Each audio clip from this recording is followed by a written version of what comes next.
Hey everyone. Welcome to Power Brain TV. Subscribe for more videos and get faster notification of the video. Please like, subscribe, comment and share. Class 9 Economics Chapter 2 People as Resource. Questions and Answers. Exercises. 1. What do you understand by people as a resource?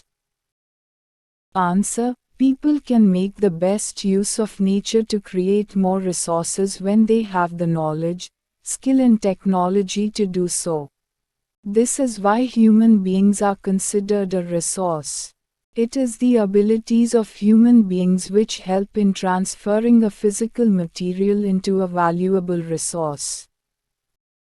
People as a resource is a way of referring to a country's working people in terms of their existing productive skills and abilities.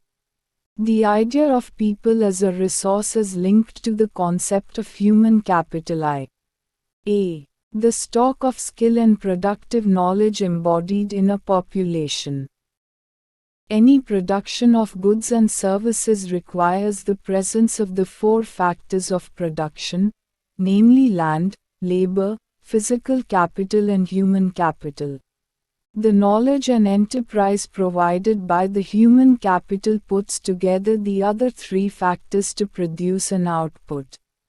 Population becomes an asset instead of a liability when investments are made in the form of education, training and medical care. 2. How is human resource different from other resources like land and physical capital? Answer. Human resource makes use of other resources like land and physical capital to produce an output. The other resources cannot become useful on their own. This is the reason why human resource is considered to be superior to the other resources. 3. What is the role of education in human capital formation? Answer. Human capital refers to the stock of skill and productive knowledge embodied in a population. Proper education and training enable the formation of this human capital. An educated population is an asset, a resource. In contrast to the uneducated and untrained, educated individuals make efficient use of the available resources and opportunities. Education and skill are the major determinants of the earning of any individual in the market. Education enhances the quantity and quality of individual productivity, which in turn adds to the growth of the economy. Aware of the benefits of education, educated persons help in its perpetuation. The advantages of an educated population spread to even those who themselves are not educated. Hence, educated people benefit the society as a whole. Thus, education plays the role of a catalyst in transforming a human being into a positive asset and a precious national resource. 4. What is the role of health in human capital formation? Answer. Human capital refers to the stock of skill and productive knowledge embodied in a population. This skill and productive knowledge is provided with the help of proper education and training. However, the benefits of education alone do not lead to the creation of human capital. A human population which is educated but unhealthy cannot realize its potential. An unhealthy population is a liability, and not an asset. Hence, health is an indispensable basis for realizing one's well-being. 5. What part does health play in the individual's working life? Answer. The health of an individual helps him to realize his potential and also gives him the ability to fight illness. An unhealthy individual is a liability to his place of work. The health of a person is directly related to his efficiency. As compared to an unhealthy individual, a healthy person can work more efficiently and with greater productivity. 6. What are the various activities undertaken in the primary sector, secondary sector and tertiary sector? Answer. Primary sector comprises activities related to the extraction and production of natural resources.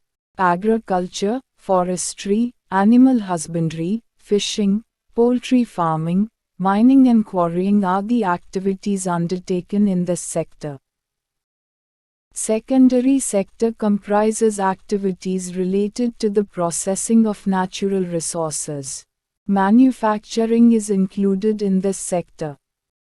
Tertiary sector comprises activities that provide support to the primary and secondary sectors through various services. Trade, transport, communication, banking, education, health, tourism, insurance, etc. are examples of tertiary activities. 7. What is the difference between economic activities and non-economic activities?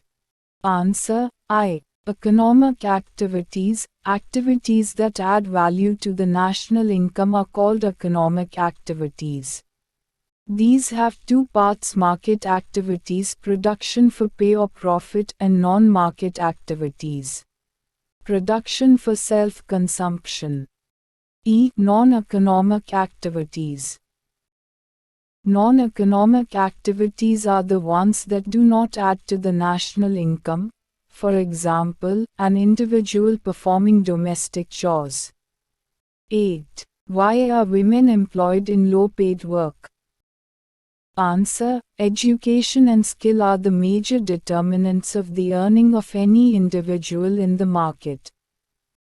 Due to gender discrimination, women are generally denied the education and the necessary skills to become worthy contributors to the national income. As a result, a majority of women have meager education and low skill formation. This is one of the reasons why they get paid less than men. Also, the perpetuation of gender prejudices such as, a woman cannot do as much physical work as a man put women at a disadvantage. 9. How will you explain the term unemployment? Answer. Unemployment is a situation in which people who are able and willing to work at the going wages cannot find jobs. An individual is termed as unemployed if he or she is part of the workforce of a country, and is capable and willing to work for payment, but is unable to do so.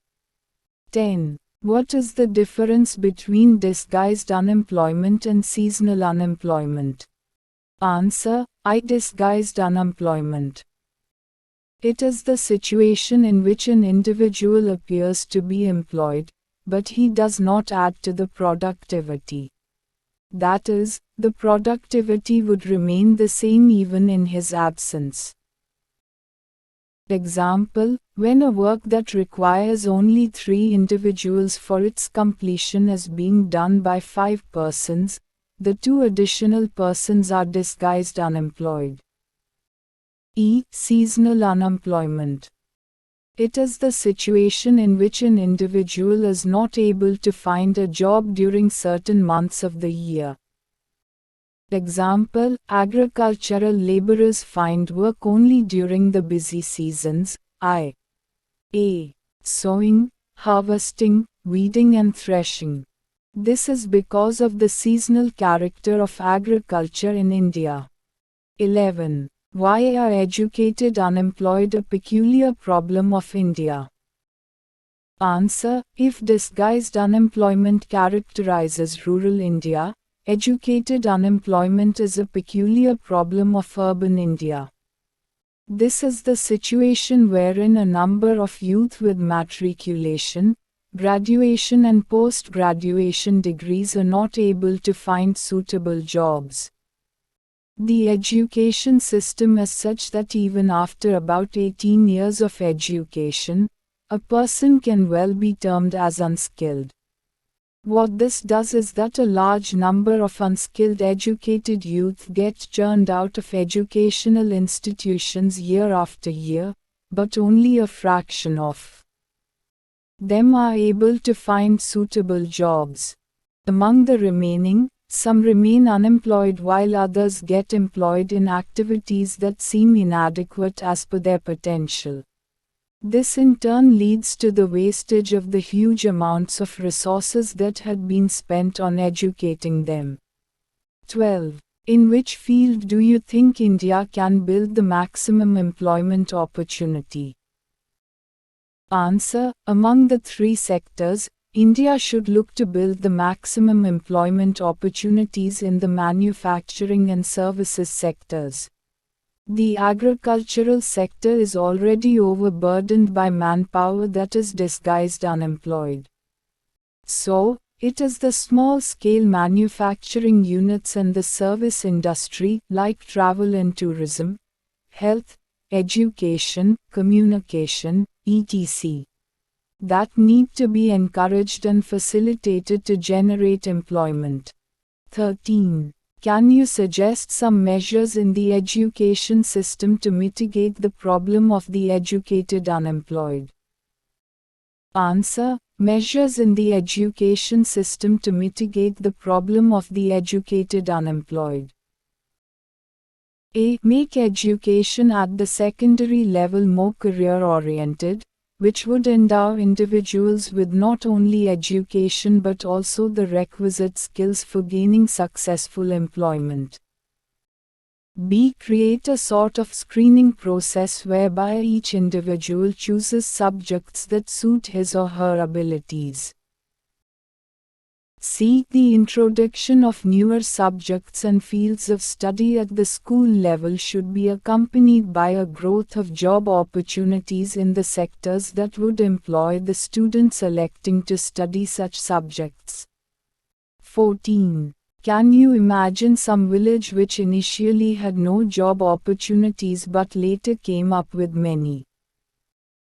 Answer: Timewal was a small village that had initially had no job opportunities but later came up with many.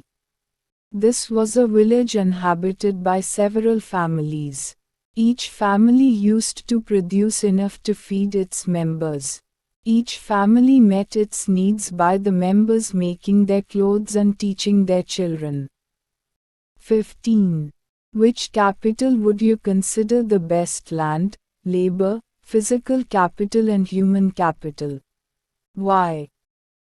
Answer: human capital makes use of the other resources like land, labor and physical capital to produce an output. The other resources cannot become useful on their own. Hence, human capital may well be considered the best among all the resources. Thanks for watching with Power Brain TV. Please don't forget to subscribe.